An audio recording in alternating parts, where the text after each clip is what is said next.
इंडी गठबंधन जो है उसका भी मुझे लगता है कि वो अपनी अंतिम तिलांजलि की तरफ बढ़ रहा है। इन्होंने अपनी पार्टी की डिस्ट्रक्शन ऑफ लीगेसी की है। They have done the destruction of legacy.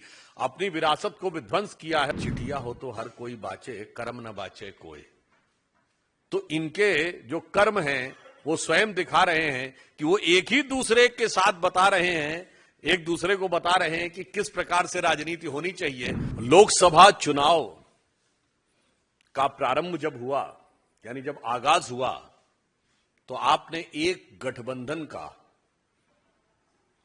मरसिया सुना, यानी एक गठबंधन तिरोहित हो गया। वो था यूपीए। अब यूपीए का नाम नहीं सुनाई पड़ता है। अब जो लोकसभा का चुनाव अपने अंजाम पे पहुंच रहा है, तो अब इंडी गठबंधन जो है उसका भी मुझे लगता है कि वो अपनी अंतिम तिलांजलि की तरफ बढ़ रहा है।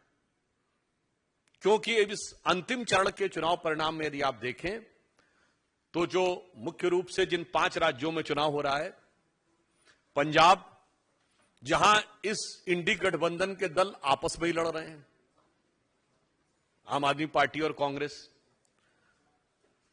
हिमाचल प्रदेश, वहां इंडी गठबंधन था ही नहीं, हमारा और कांग्रेस का सीधा मुकाबला। उत्तर प्रदेश, वहां पे अगर आप देखें तो हमारा और समाजवादी पार्टी का मुकाबला और कांग्रेस वहां सेकंड फिडल रोल में। बिहार में जो इंडी गठबंधन था उसके सूत्रधार राष्ट्र की मुख्य धारा में पहले ही आ गए थे। अब आइए पश्चिम बंगाल में, तो वहां भी कांग्रेस और ममता बनर्जी एक दूसरे से लड़ रही हैं। अधीर रंजन चौधरी जी के बयान देखिए, यहां तक कि वहां के कांग्रेस कार्यकर्ताओं ने खड़गे जी के भी मीडिया में रिपोर्ट आई कि उनकी फोटो के ऊपर भी आपत्तिजनक हरकत की। तो इससे बहुत साफ है कि पंजाब से बंगाल तक इंडी गठबंधन पूरी तरीके से ध्वस्त होता हुआ दिखाई पड़ रहा है इस चुनाव के अंतिम चरण आते आते।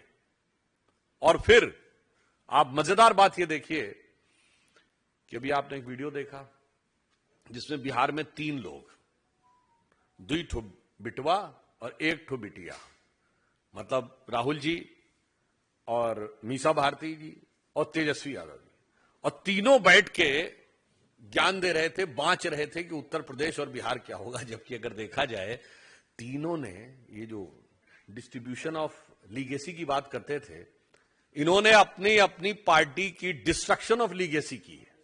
They have done the destruction of legacy. अपनी विरासत को विध्वंस किया है। और इनका देखिए ट्रैक रिकॉर्ड कितना शानदार है कि राहुल गांधी जी, उनके पिताजी 414 सीटें लेके आए थे और वो 44 सीटों पे लाए। उत्तर प्रदेश में उस जमाने में 85 सीटें होती थीं और राजीव गांधी जी के जमाने में 84 जीती थी कांग्रेस ने, 1 सिर्फ बागपत हारी थी, और इनके जमाने में 1 जीती। 2019 में रायबरेली, बाकी सब हारे। मीसा भारती जी अपना चुनाव स्वयं हारी, और तेजस्वी यादव जी मतलब 3 बार लालू यादव जी और राबड़ी जी मुख्यमंत्री रहे, परंतु उसके उपरांत भी वो एक बार भी सरकार का 1-1.5 साल भी पूरा नहीं कर पाए। तो आप स्वयं सोच लीजिए, जिसे एक पुराने गीत की पंक्ति है ना, चिट्ठिया हो तो हर कोई बाचे, कर्म न बाचे कोई।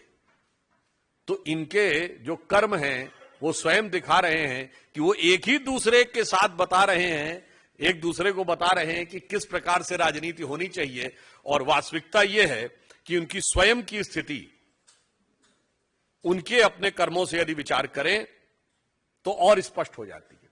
अब आप बंगाल में आइए, तो ये मीडिया में खबर आई है कि ममता बनर्जी जी ने बहुत स्पष्ट रूप से कह दिया है कि वो 1 जून को आहूत इंडी गठबंधन की बैठक में नहीं आएंगी, जिसे कहते हैं coming events cast their shadows before.